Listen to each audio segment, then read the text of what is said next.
Have you ever felt invisible?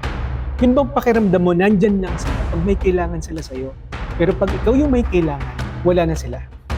Loneliness is more than just being alone. It is the feeling that nobody really sees you. Nobody hears you and nobody chooses you. Sa Genesis, may isang babae na nakaramdam ng loneliness ng lubusan. Ang pangalan niya ay Hagar. Hindi siya asawa, hindi siya pinili, hindi siya Israelita, siya ay isang alipin, isang dayuhan, isang babaeng ginamit para magdala ng anak, tapos tinaboy papunta sa desierto. But here's what makes her story very powerful.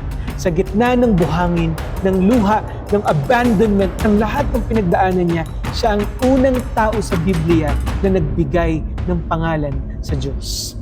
At hindi siya nakalimutan ng Panginoon at baka ngayon kailangan mong marinig ang kanyang kwento. Si Hagar, ang babaeng nakita ng Diyos. Samahan niyo po ako.